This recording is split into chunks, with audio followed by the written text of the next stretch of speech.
Est-ce que ko solution ko Yacine wi ko yomi Abdou Zahra e galle he cikumi tan ɗum wona solution parce que Yacine no wayni e tempérament makko je pense que kanko e Zahra ɓe mbawa hoddude yomi wat tan ko pibnoma e berdam ko mi jetta Zahra mi nawa ɗum yoofo wona gallam gondo yoofo c'est vrai komi luuɗo ɗum ni kono mboɗo wawi yaltinde gondo heno fof mo ƴeewa solution e tawi sa addan ɗum ɗo o wiya wi jaaɗa Dena mbaɗan tinnode tinno no feewi so nanima riwima ya tin wona lootima lekki kiitan o woni reedu ndendete suundu ala o waala saalo mbaala nder walla mbaala saalo waala nder ɗum wawa wonde ɗum andata ɓinguel de anani way ɗo ɗon nden suudu oɗon mbaɗa ko poɗɗon wadde lebbi 4 mois kane o ɗum kam min wiimama ɗum kam meeɗa kam fultu ceerno min noon koyɗam hande de a serte koyɗe bartonote mi ɗo Ibrahima no waɗi mi ko muusini atine Ibrahima holo Ibrahima ma Ibrahima on goto imo tottunoɗa lekkiki yo nawam ha tarodo to mi ɓufto on ɗon Ibrahima no wadde kilenewo wallahi mi tira wona ɗum kay Ibrahima suusaɗo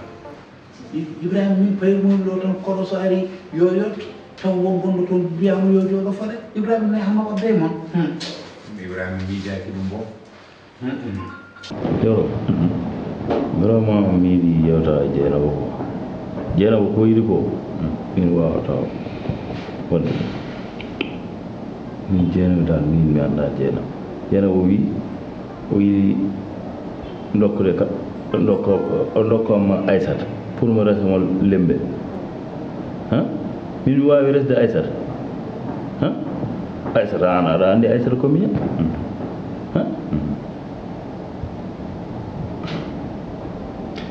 min ɗum ɗon wona lawol wasde feere tan min haaldira e makko deuxièmement ñanden taw mboɗo mi haalde Moussa Diallo woni sehilam gonɗo Amérique o brusquement Aissa ari haalni kam haala ka oɗon moment miijimi kam Dieynaba hakkille makko jiimi e dow ɗum ɗon noon sa yi ɗum ɗon ɗon fof omo ƴeewa feere omo ƴeewa yaltinde des solutions beele ko wayata banggal biddu ko peut être ma taw miijima so resnima lembel on so jibini voilà mo hakkude mon wel ɗum nde Aïcha haalni kam ɗum automatiquement mbiymi ko ɗum ɗon woni anni o mi ha joni kadi ɗum jarani tikkane jarani kadi tikka jarani haydara sa yi omo waɗa ɗum ɗon ko wasde solution ete ɗum ɗon comme no mbiruma no mami ni tan Tidiane mi wima dogde dow terrasse jutta sa yehima ha bange tan a arta itti mi yiɗama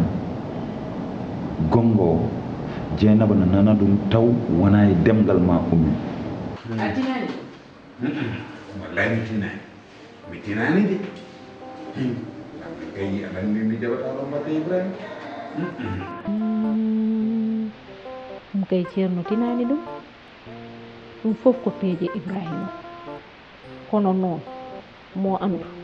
ko tongu dasi fof ma artu ha e teppe mum meeɗa ɗum tin ko Ibrahima wonma gaade toon tan ala komi jannor ɗo kew galle pharmacie mbimi yomi rewɗo ɗo mi salminma aɗa andi min Diena yeewiram tan gasoil mi yawta huɓɓi wayso huɓɓitiri caaha ñifaani ko wayni hoto gaajorto ɗum hannde so Ibrahima arino tan ñogoro mum ko yemde e dow makko anani mo hulino gonga Ibrahima waddata kilenewam Ibrahima waddata kilenewam kono ko hewñanoɗa e mboroɗe ma yooɗi mata worɓe kam bonta ko produit ji fani mbiɗa yiiɗi hen solde je ɓeɗe heɓɓe mbiɗa yiiɗi hen ɗum kay sa yiiɗi tan aɗa dañat inchallah mo salmini toon kala mawnan solla je ɗi mawnan jarama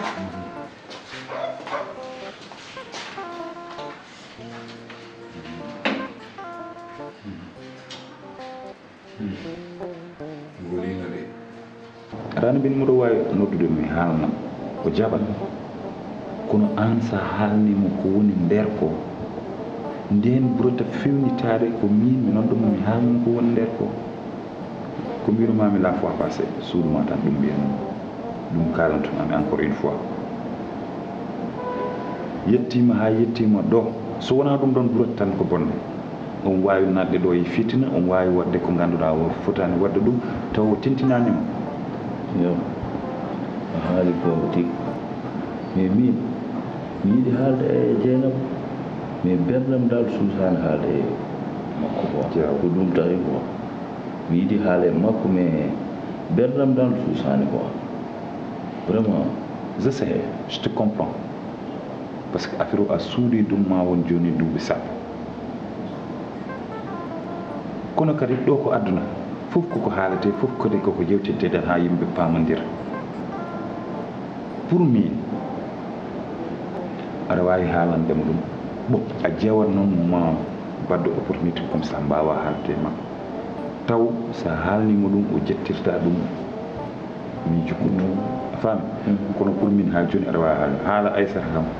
ganmi sa resi Aissata a dañi caɗele ɗum kam min mi sellani miɗo resa lembel lembel ma goto wawani hen haydara aɗa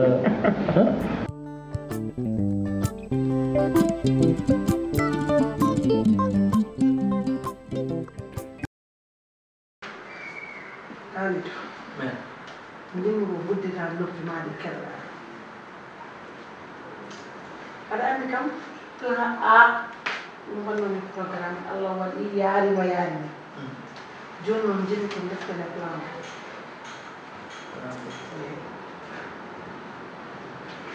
dil wona plan B ni tan de jinmi ko keɗoɗa kam no feewi sabu an a yii ko kewetal he fof wona haalade Amadou ko dende mbiɗa andi kam aduna jotta kongal ha mbaɗama accepté no jii no bama yiɗiri kono jinmi hay so wona gonga e ma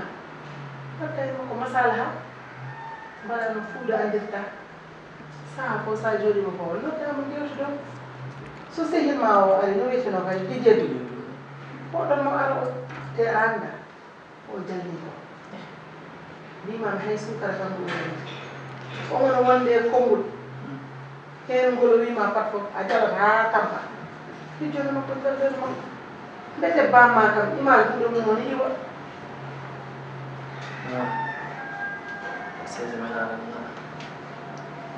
aɗa andi ɗum fof mi haali ɗum gila avant ñande ɗum woni kalɗuɗen ɗon mbaɗa haala aɗa wiya kam yomi woppetani hakkille ma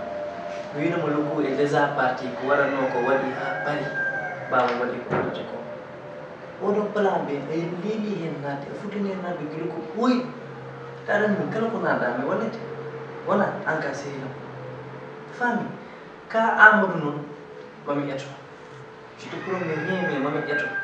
parce que non c'est vrai maman rani kanko no wayni e min no mbami ni wona goto kanko ko wonta tanki te min alan ko Dakar moni ko ada fan mami wat c'est vrai yaay wat c'est mi won mais mi wada la ko promettre ko mi wadata mami eto so min jodi mo do min bada ata min di jitu min non do mo joro min bada ata ko wurti dum ko dum ala pour min nano mo soudam non wala jamais de la vie dum ko mi wata mi halata jolo joni kan ite sa wiyani ane am on jiida capacité ji walla on jiida niveau ji yow min kalanta sinno ɗum kay bama addani mo potadir mi niveau bama nana ndir woni armoire mum sibanani addani fokkede on te ala ko mbawmi hen kono kam aɗani min kam mi anda goɗɗo min debbo kay ɓuuri ko towde kono fulle fayde ala wona ɓi mamadou kadi min ko kalmi ko bamma goɗɗum laaɓe a faami kono jono ko mbawmi hen ɓe jaarami ha ganduɗa mi andi toon yahan ko ɗum tagui mi addandema ko mbimani ko mbaɗen ɗum ha feewa a nani walla nanani nanima no feewi te mboɗo yaade e ma te kala ko ɗumminɗa mi wima minima wona plan B tan minima ha plan Z kasi alon seyama wadde haalata min ke yeɗiɗe ya wona jam rek mbasa waɗde stressé eɓe ngaro ɗo eɓe jalma aɗa min miɗa goto jalma min aɗani min gorgol ma taki hay komi wattano ni miɗi wattuma par ce que min gorgol ma Aissa aɗani jamgal ngal way ko mi wawani haalata ɗum ngal no tolni an ɓuuri andude annduɗa ɗo to gueero joni ko enen ɗiɗo contre enen kamɓe fof yawa gasi wadde ɗum wadde enen de pawen plan B men mbaɗen dil men laaɓɗo cat taw hay goto famata wona nen on sinno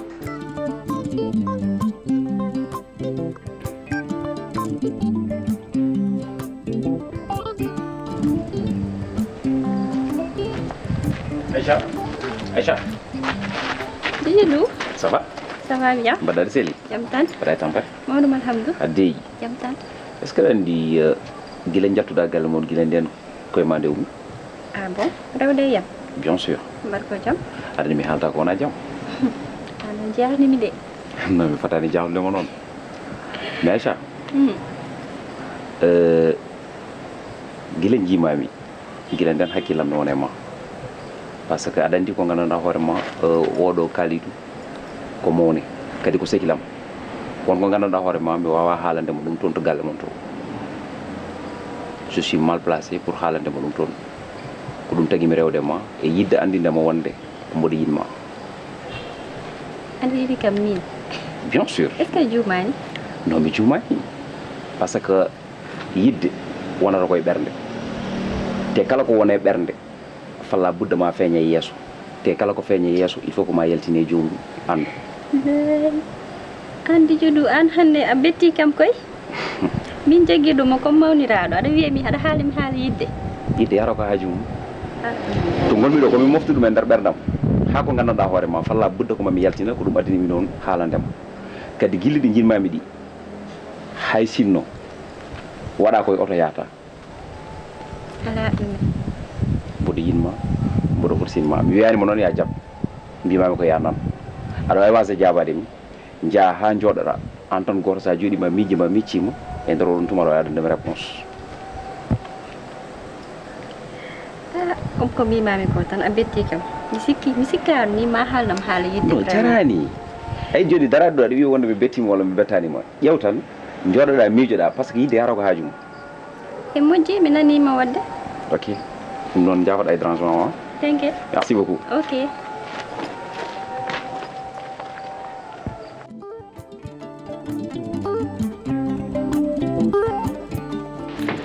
wonko jewtini noon jeeya seeɗa mbimi noon somi arima en jewta hen kalna kam hen yiyande ma amen pamodir mi fuɗɗo ƴettude hen décision sabu ñannen la fois passé o wi kam sinno ko sago makko arat galle mi ara galle ko saabi ɗum ɓe gowani mboɗo yalta mboɗo wara ya balɗe tati mboɗo arta e galle he wi ɗum sukaɓe ɓe mbimam ra hayso taw sukaɓe haalnanima ɗum ɗon kam ɓoyi sukaɓe mbaɗi ɗum réclame mbimomi min jettata hen décision goto taw min jewtidani hen hamin pamodira joni noon an nandoto so taw aɗa yiiɗi arde ala caɗele so taw kadi a yiiɗa arde mbiɗa wawi jottandema appartement haɗa kam jewonde galle kono comme ça mbawa wonde hen wono galle ma galle ma kam dañi galle ha par heddoto ko aɗa wonoya toon ou bien a ara ɓe gonɗen e galle goto donc ɗum la dernière décision vous appartient mais noon haɗa men lelade mumen noon ha ɗum ɗon Habibi min appartement tahani nannema goɗɗum e goɗɗum tahani nannema hayso Yasine haalano pour yomi armi hutto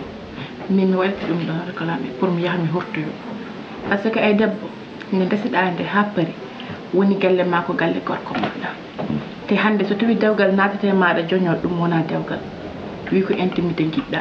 min noon intimité tahani kam ummade ummini kam ko arde galle mi rese saabi Allah e nelaɗum par ce que tomi ko jinnaɓam tomi nenam kono resa moniraɓam fof no ndesa kono minnene mi resete saabi Allah e nelaɗum min mi yiɗiranima e goɗɗum mi yiɗiranima goɗɗum e goɗɗum yiɗimami ko saabi Allah e nelaɗum mi hurtoy to avec plaisir hakkude ma e Allah hakkude me Allah mi hurtoy to ande am goo nanmi toon ɗo en tout cas mi anda hol inde guinnirtumaɓe mais mi wiyanma tan an woni wonkam guinnirmami joni a holliri kam encore une fois surprise goɗɗo a holliri kam que encore une fois a wona opportuniste a holliri kam kadi aɗa yiidimi saabu Allah e nelaɗo muɗum c'est vrai a holli kam ɗum kiri ko booyi mais aɗana waɗana kam ɗum confirmé galle noon suudu hoɓɓe tan woni ɗo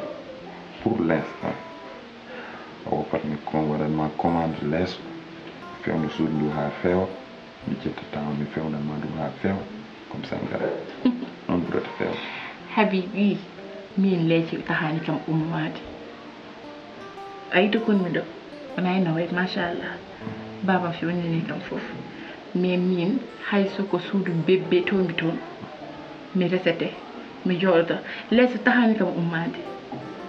mi natano e ma sababu nde jewti tu sais ça bien komi jiɗɗoma alors mi yahat mi hurto te mi jooɗoto inchallahu rabbi hayso ko ngunotomi toon mi jooɗoto min Habibi hay sa nawino kam ha e nder maayo mbiya kam wonɗo mi wonat toon en tout cas j'ai perdu le mot mi anda holko fawami parce que je t'aime seulement goɗɗum alors